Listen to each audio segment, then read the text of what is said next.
Mr. Thompson had never been one to draw attention to himself. At 67, his face told the story his lips rarely did. Weathered lines around his eyes from squinting in desert suns, a thin scar along his jaw that students occasionally noticed but never asked about. His silver hair was always neatly trimmed in a style that hadn't changed in decades, and his shirts, while clean and pressed, were at least 10 years old. For 30 years, he had taught American history at Lincoln High School with a passion that transformed textbook events into living stories. Students who couldn't care less about the past found themselves leaning forward in his class, captivated by the way he described battle strategies or constitutional debates as if he'd been there himself. What most people didn't know, what he had deliberately kept private, was that Robert Thompson had lived more history than he taught. The small pin on his lapel, which most mistook for a Teachers Association emblem, was actually a subtle military designation only fellow veterans would recognize. His habit of standing at what students called his teacher stance, hands clasped behind his back, feet slightly apart, was actually parade rest, ingrained after years of service. His punctuality, his methodical organization, his calm under pressure, all remnants of another life. "We need someone more dynamic," Superintendent Jennifer Davis was saying now, her voice crisp and corporate. At 34, she had been hired 6 months ago from a private education consulting firm, promising to modernize the district and improve test scores. Her sleek bob haircut and designer glasses projected authority, and her MBA was mentioned in every staff meeting. Mr. Thompson's teaching methods are outdated. Students today need engagement, technology integration, not just stories. Beside her, school board chairperson Harold Manning nodded in agreement, barely looking up from his tablet. The budget cuts require difficult decisions. Replacing a senior teacher with a new graduate will save the district nearly $40,000 annually. What they didn't say, but implied with every dismissive glance, was that they considered Thompson a relic, someone whose value could be calculated in dollars and whose decades of service could be erased with a single vote. They had no idea they'd just made the biggest mistake of their careers. In the back row, a young woman, former student, now parent, pulled out her phone and began typing furiously. Unknown to the board, what had begun as a quiet dismissal would soon become something very different. Comment, respect, if you believe those who served our country deserve better than this treatment. The meeting room grew colder as Superintendent Davis shuffled her papers and continued with calculated precision. Mr. Thompson's personnel file indicates multiple instances of deviation from the approved curriculum, she stated, not bothering to look at the man himself. He spends excessive time on military history and veterans' experiences, which aren't emphasized in standardized testing. Board member Manning clicked his pen repeatedly. The data speaks for itself. While Mr. Thompson's students report high satisfaction, their test scores and the quantifiable metrics are merely average. We need exceptional, not average. A quiet murmur rippled through the audience. Everyone knew this. Was bureaucratic language designed to obscure the truth that Robert Thompson was being pushed out because of his age and salary, not his effectiveness? "If I may," Thompson finally spoke, his voice steady and measured. He stood slowly, his movements deliberate. "My students have gone on to military academies, Ivy League universities, and public service careers. Their letters to me suggest they've gained more than what standardized tests measure." The superintendent's smile tightened. "That's lovely, Robert, but anecdotal evidence isn't data. And frankly, your insistence on teaching real-world applications takes valuable time away from test preparation." "Those real-world applications saved my son's life," came a voice from the middle rows. A mother stood up, clutching her purse tightly. When he enlisted, he said Mr. Thompson's class was the only reason he understood what he was fighting for. "We appreciate your sentiment," Board Chair Manning replied dismissively, "but emotional appeals don't change budgetary realities." Thompson remained standing, his expression betraying nothing of the storm that must have been raging inside him. "With respect, ma'am, I've faced worse than this." "That's precisely the problem," Davis seized on his words. "You're constantly alluding to your mysterious past. This isn't a recruitment center, Mr. Thompson. It's a school that needs to prepare students for the modern world, not whatever outdated world you lived in." The room tensed at her words. Even some board members looked uncomfortable with the superintendent's tone. "My teaching methods may be traditional," Thompson replied quietly, "but so are discipline, honor, and service values that never go out of date. Values don't raise test scores, Davis snapped. And your refusal to incorporate the new digital learning suite is costing this district grant opportunities. Technology is a tool, not a replacement for understanding, Thompson countered, still measured, but with steel entering his voice. My students know how to think critically when their screens go dark. The superintendent's face flushed. This is exactly why we need new perspectives. Your resistance to change and your military rigidity are holding back progress. Times have changed, Mr. Thompson, even if you haven't. A young teacher in the front row gasped audibly at the disrespect. Thompson straightened his shoulders almost imperceptibly, a movement so subtle only someone with similar training would recognize it as a soldier collecting himself before battle. Permission to speak freely, ma'am? He asked, the phrase oddly formal. This isn't a military installation, Mr. Thompson, Davis replied with an eye roll that several board members mirrored. But by all means, give us your final thoughts before we move on to actual agenda items. No one in the room could have predicted what those final thoughts would trigger. No one except perhaps Thompson himself, whose hand moved to touch the small pin on his lapel as the doors at the back of the room suddenly burst open.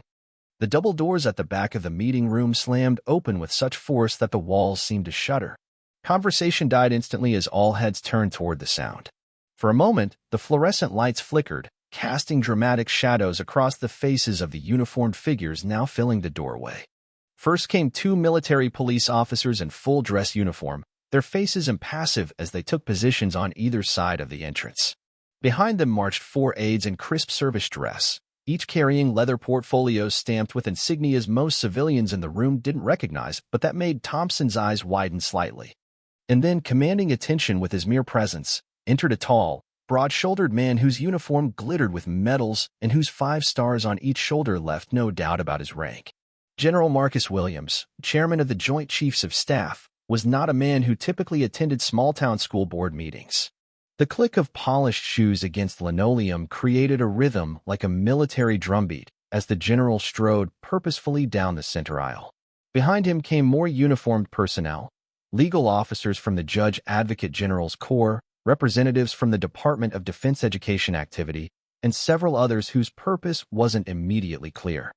Superintendent Davis stood frozen, mouth slightly open, the paper in her hand trembling visibly. Board members exchanged panicked glances, clearly wondering if there had been some national security breach they hadn't been informed about. The general didn't acknowledge them. Instead, he walked directly to where Thompson stood and stopped precisely 3 feet away. For a heartbeat, the two men locked eyes in silent communication. Then, simultaneously, Thompson straightened to attention, his transformation from unassuming teacher to military bearing happening in an instant. The general raised his hand in a perfect salute. Master Sergeant Robert Thompson, Special Forces, retired. Thompson returned the salute with equal precision. General Williams, sir. The exchange, brief as it was, changed everything. Parents and teachers who had known Thompson for years watched in astonishment as 30 years of carefully maintained civilian identity fell away, revealing the warrior beneath. Only then did General Williams turn to face the board. His voice, accustomed to command on battlefields and in Pentagon war rooms, filled the small space effortlessly. Ladies and gentlemen, I'm General Marcus Williams, Chairman of the Joint Chiefs of Staff, and you are about to learn who you've just fired. He nodded to his aides, who moved with practiced efficiency to distribute folders to each board member. The superintendent reached for hers with visibly shaking hands. What you're looking at, continued the general, is the declassified portion of Master Sergeant Thompson's service record. The full version requires a security clearance most of you will never have. The sound of flipping pages filled the silence as the board members began to read. 3 Purple Hearts, General Williams said, pacing slowly before the table.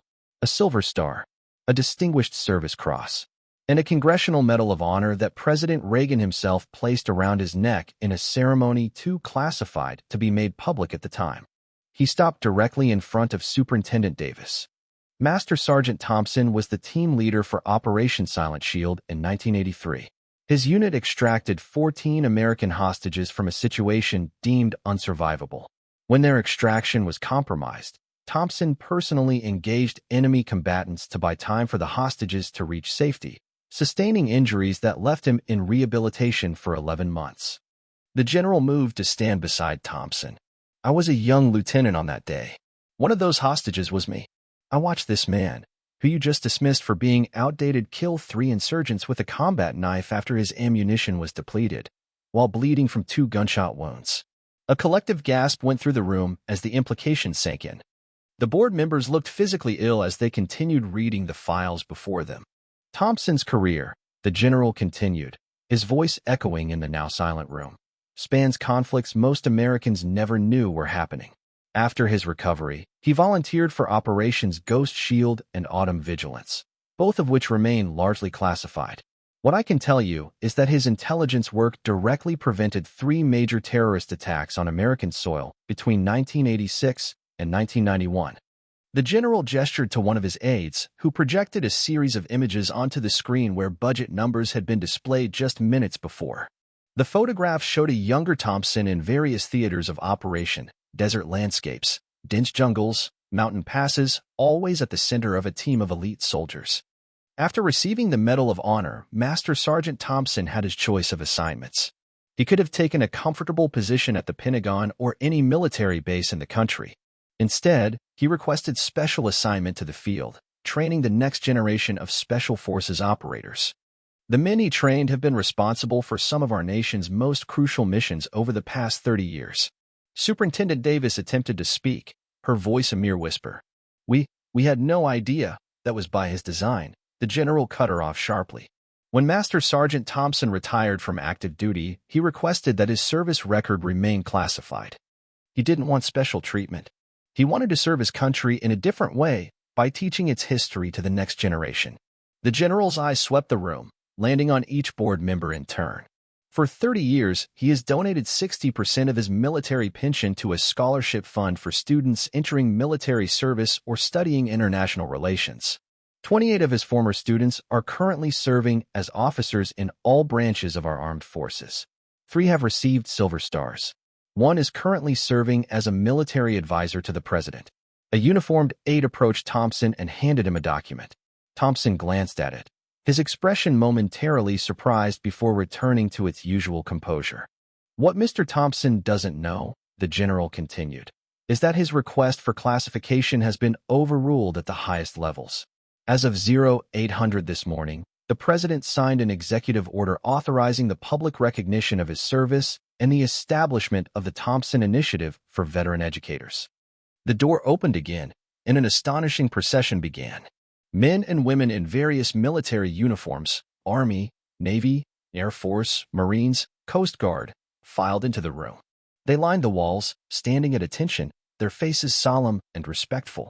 These, the general explained, are former students of Mr. Thompson who followed him into service. When they learned of today's meeting, they requested permission to attend. A young woman in an Air Force captain's uniform stepped forward. Mr. Thompson's class was the reason I became a pilot, sir. What he taught us about duty and honor wasn't in any textbook. An older man in a Marine colonel's uniform added. He was the one who helped me understand that real patriotism isn't about flags and slogans. It's about service and sacrifice. One by one, former students shared how Thompson had shaped their lives, their understanding of history, their commitment to service. Throughout it all, Thompson stood at parade rest, his eyes forward, accepting their words with the same quiet dignity with which he had accepted the board's dismissal. Finally, the general turned back to the board. I'm hereby informing you that, by order of the Secretary of Defense, this meeting is officially suspended pending a full investigation into discriminatory practices against veterans in this district. Until further notice, all termination proceedings against Master Sergeant Thompson are nullified. He handed a document to the slack-jawed board chair. This executive order authorizes a complete audit of this district's hiring and firing practices with respect to veteran status, with potential consequences including loss of federal funding. The aftermath was swift and decisive. Military police escorted Superintendent Davis and the board members from the building as Department of Education officials arrived to begin their investigation. By morning, news vans lined the street outside Lincoln High School, but they found no sensational conflict to report, only a quiet veteran teacher preparing for his American history class as he had done for 30 years. In the weeks that followed, the district underwent a transformation. An interim superintendent, a retired Navy captain with a doctorate in education, was appointed. The board was reconstituted with 2 seats permanently reserved for veteran representatives. A new district-wide policy was implemented requiring training on veteran issues and contributions for all administrative staff. The Thompson Initiative for Veteran Educators became a national program, providing support for military veterans transitioning to teaching careers. When reporters asked Thompson about it, he simply said, "Teaching and serving have more in common than people realize. Both require showing up every day for something bigger than yourself." At the next school board meeting, every seat was filled. Veterans from across 3 counties attended, many in uniform, creating a sea of honor that couldn't be ignored. Thompson's former students, now doctors, lawyers, service members, and parents themselves, spoke passionately about the difference one teacher had made in their lives. Through it all, Thompson maintained the same quiet dignity he'd shown at the original meeting. He declined interviews, avoided cameras, and continued teaching with the same passion and commitment as before. On his classroom wall, however, a small change appeared: his Medal of Honor, finally displayed beside the American flag. When students asked about it, he used it not to glorify himself, but to discuss concepts of duty, sacrifice, and citizenship that transcended textbook definitions. Sometimes, General Williams told reporters when asked about the incident, "The quietest among us have the loudest stories." We learned 2 valuable lessons here. Never judge someone by appearances, and always respect those who served, whether on distant battlefields or in our own classrooms. As for Thompson, he continued teaching until his planned retirement 3 years later. At his retirement ceremony, attended by military leaders and former students from across the country, he said only this: "I've had 2 great honors in my life, serving my country in uniform and serving it in the classroom.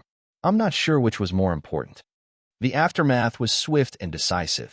Military police escorted Superintendent Davis and the board members from the building as Department of Education officials arrived to begin their investigation. By morning, news vans lined the street outside Lincoln High School, but they found no sensational conflict to report, only a quiet veteran teacher preparing for his American history class as he had done for 30 years. In the weeks that followed, the district underwent a transformation. An interim superintendent, a retired Navy captain with a doctorate in education, was appointed. The board was reconstituted with 2 seats permanently reserved for veteran representatives. A new district-wide policy was implemented requiring training on veteran issues and contributions for all administrative staff. The Thompson Initiative for Veteran Educators became a national program, providing support for military veterans transitioning to teaching careers. When reporters asked Thompson about it, he simply said, "Teaching and serving have more in common than people realize. Both require showing up every day for something bigger than yourself." At the next school board meeting, every seat was filled. Veterans from across 3 counties attended, many in uniform, creating a sea of honor that couldn't be ignored. Thompson's former students, now doctors, lawyers, service members, and parents themselves, spoke passionately about the difference one teacher had made in their lives. Through it all, Thompson maintained the same quiet dignity he'd shown at the original meeting. He declined interviews, avoided cameras, and continued teaching with the same passion and commitment as before. On his classroom wall, however, a small change appeared: his Medal of Honor, finally displayed beside the American flag. When students asked about it, he used it not to glorify himself, but to discuss concepts of duty, sacrifice, and citizenship that transcended textbook definitions. Sometimes, General Williams told reporters when asked about the incident, "The quietest among us have the loudest stories."